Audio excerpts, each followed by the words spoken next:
Hi అండి, welcome to Padma home foods. నేను పద్మ. ఈరోజు మన ఛానల్లో కొత్తిమీరని మనం మార్కెట్ నుంచి తీసుకొచ్చుకొని అది ఏ విధంగా ఒక 10 days వరకు పాడవకుండా స్టోర్ చేసుకోవాలో నేను వీడియోలో షేర్ చేస్తున్నానండి. చాలామందికి కొత్తిమీర తొందరగా పాడవుతూ ఉంటుంది కదా.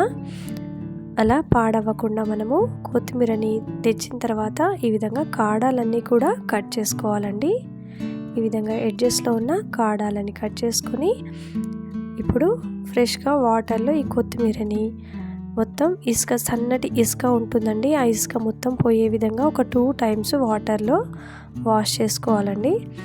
ఈ విధంగా ఒక 2 సార్లు వాష్ చేసుకున్నట్లయితే మనకు అడుగు భాగాన సన్నటి ఇసుక అనేది వస్తుంది. కాడాలకున్న ఇసుక కూడా మొత్తం పోయే విధంగా కొంచెం కదుపుకుంటూ వాష్ చేసుకోండి.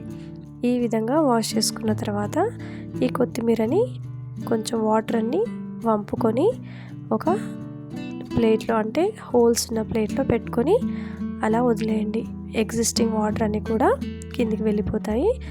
ఇప్పుడు ఈ కొత్తిమీరని ఒక పొడి క్లాత్ పైన ఆరబెట్టుకోవాలండి.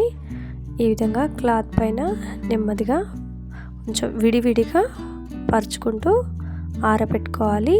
మనం మార్కెట్ నుంచి వచ్చిన తర్వాత ప్రతి ఆకుకూరని కూడా ఈ విధంగా వాష్ చేసుకొని ఆరబెట్టుకొని స్టోర్ చేసుకున్నామంటే మనకి ఫ్రెష్గా ఉంటాయి. కొత్తిమీర అయితే మనకి 10 days వరకు కూడా పాడవకుండా ఉంటుంది.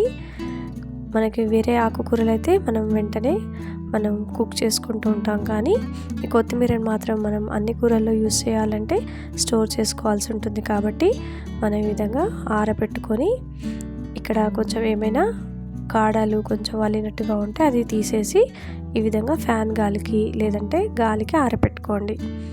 ఈ విధంగా మొత్తం కొత్తిమీర అంతా కూడా చూడండి డ్రై అయిపోయింది. వాటర్ అనేది లేకుండా మొత్తం ఆరబెట్టుకోవాలి. వాటర్ అనేది అస్సలు ఉండకూడదు.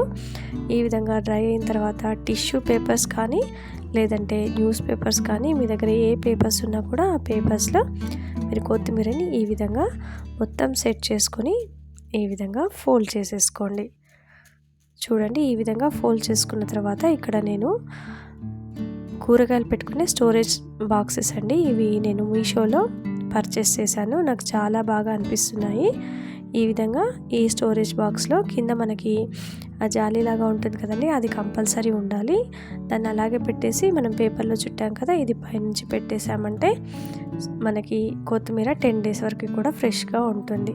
ఓకే ఫ్రెండ్స్, ఈ టిప్ కనుక మీకు నచ్చినట్లయితే తప్పకుండా లైక్ చేయండి, షేర్ చేయండి, నా ఛానల్ని సబ్స్క్రైబ్ చేసుకొని పక్కనే ఉన్న బెల్ ఐకాన్ని యాక్టివేట్లో పెట్టుకోండి. Thanks for watching.